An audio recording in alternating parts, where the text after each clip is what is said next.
दोस्तों इस पोस्टर को बड़े ध्यान से देखिए और पढ़िए। इसमें लिखा है कार पर 1 लाख रुपए तक की जीएसटी की बचत कीजिए। मतलब पिछले 8 साल में इस देश के जितने मूर्खों ने कार खरीदा है, उन मूर्खों में मैं भी एक मूर्ख हूं, हम सब ने 1 लाख रुपए का चढ़ावा फ्री में मोदी जी को चढ़ाया है। और 2.0 से पहले जिन लोगों ने कार खरीदा है वो अगर इस पोस्टर को देखेंगे, उनकी कितनी जोर से जलेगी मुझे बताओ। हराम की खाने वालों और फोकट का डंका बज रहा है, नमो नमो बोल के घूमने वालों के लिए 1 लाख रुपए कोई फर्क नहीं पड़ता होगा, लेकिन मेहनत से कमाने वालों के लिए 1 लाख रुपया आज भी बहुत मायने रखता है भाई। अगर उस समय 1 लाख रुपया ये कम होता ना, तो कम से कम 1 साल तक का मेरा ये ईएमआई बच जाता है। 1 साल का कम से कम मेरा ईएमआई चुकाने का जरूरत नहीं पड़ता। मुझे ये समझ में नहीं आता कि ये लोग ज्यादा बेशरम है कि इस देश की जनता ज्यादा बड़ी मूर्ख हो चुकी है कि अरे बीमारी तुमने दी, अरे पुरानी सरकारों ने दाम बढ़ाए होते, तुमने राहत दी होती, क्रेडिट लो, उत्सव मनाओ, समझ में आता है। अरे बीमारी तुमने ही दिया और 2.0 नाम का एक कैप्सूल लाया, बेटा खा लो, अच्छा लगेगा, थोड़ा राहत मिलेगा। पब्लिक ने उस कैप्सूल को खा लिया और बोला हाँ पापा बहुत अच्छा लग रहा है, राहत मिल रहा है।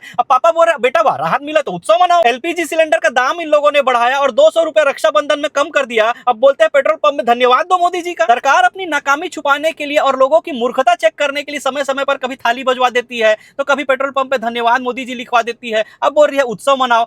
दिक्कत इस बात का नहीं है कि सरकार चेक कर रही है कि कितने मूर्ख इस देश में हैं। दिक्कत इस बात का है कि लोग कूद कूद कर अपनी मूर्खता का परिचय दे रहे हैं। मैं अपने कंटेंट में कभी गाली गलौज और कभी अपशब्दों का इस्तेमाल नहीं करता, वरना इनके कर्म देखकर कौन इंसान चुप बैठ सकता है। इसीलिए मुझे राजीव तलवार जी की ये वीडियो याद आ जाती है, जिसे म्यूट करके आपके पास लगा रहा हूं, आप सर्च करके देख लेना, जिसमें वो इंसान ठीक ही कहता है कि इस देश का विद्वान ही